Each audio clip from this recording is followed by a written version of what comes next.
This year has been, I do have to say, it's been challenging in a good way. I think after lockdown, a lot of our creative juices were put on hold and suppressed, and to be able to come back here and come into the space and lay down, do some warm-ups, that's just what a lot of us needed. It's definitely what I needed.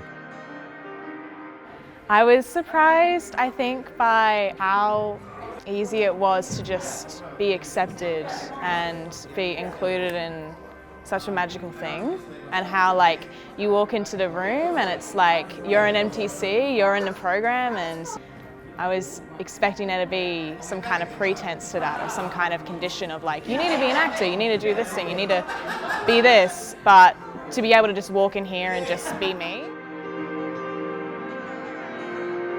Next year I'd like to start incorporating more theatre into my life, as I haven't been very creative lately, and this has pushed me to be a bit more into this field.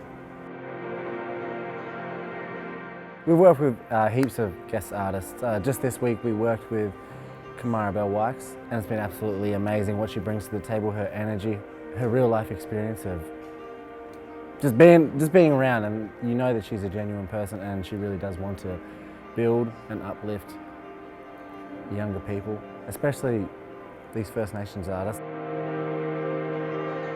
I think I will take away a confidence in myself that I didn't have beforehand, not just as a creative person, but also a First Nations person. Before this program, I didn't feel very entitled to call myself Indigenous or Aboriginal, but here I've learnt that just because I'm off country, just because I've got fair skin, it doesn't mean that I'm less First Nations, and it doesn't mean that I'm not operating from an Indigenous perspective, and that, you know, doesn't mean that that's not informing my work.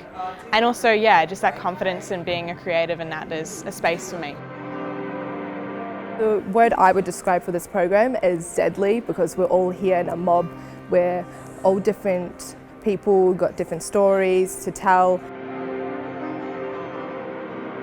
What I take away from this program is the friendships and the connections with other Indigenous mob.